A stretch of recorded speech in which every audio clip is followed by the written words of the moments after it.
Well, hello again. So here's the second of my recorded messages.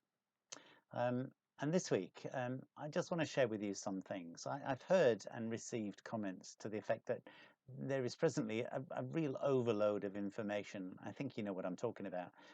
Whilst it's good to know how things are developing and to receive guidelines on how best to live and manage during this period of isolation, the amount of repetitive updating and hypothetical commentary and interviewing of various experts for a prognosis of the unknown has become somewhat overwhelming, and for some people has increased anxiety and indeed fear.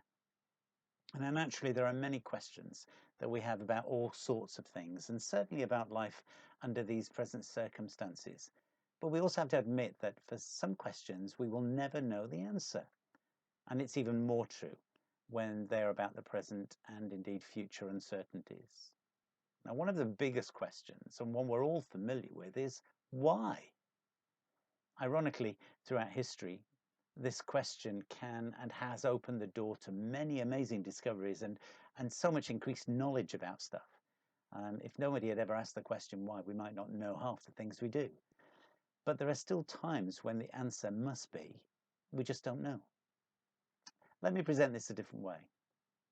Last week, I was reminded of the time when Jesus and his disciples got into a boat to cross to the other side of the sea, and a great storm blew up. And it's recorded in three of the Gospels, in Matthew chapter 8, Mark chapter 4, and Luke chapter 8. It's a very familiar story. And so this storm caused the boat to be tossed about by the wind and the waves, and all the time Jesus was asleep in the stern of the boat. The disciples were frightened. They got into a panic and frightened that they were going to be drowning. And so they woke Jesus, crying out to him, "Don't you care? Save us, we're about to die." And his response was one of absolute calmness. He spoke to the wind and the waves. "Be still," he said. And the storm died, and the wind dropped, and the waves were calmed. And I think we're so often like the disciples. When the storms of life come our way, we can find ourselves crying out, "Save us, deliver us," or, "Oh God, where are you? Why are you letting this happen?" And without a doubt, storms can be frightening. But the first thing we must notice is that Christ is in the boat with us. He is right in the center of the storm with us. Jesus' response to his disciples was to turn their question around and ask them why they were afraid, and then challenge their faith. What about us? What if we actually believed through our storm rather than was afraid in the storm?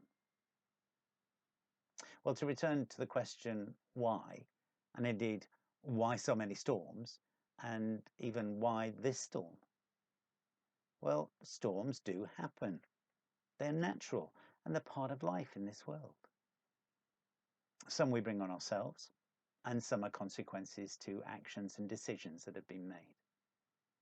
But no matter how hard we try to find an answer or look for a reason, the fact remains that our God is with us in the storms regardless.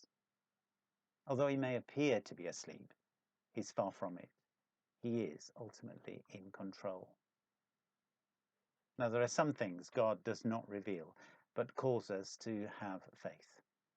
So despite not knowing the why to our present circumstances, we can seek to know the what we can learn from them.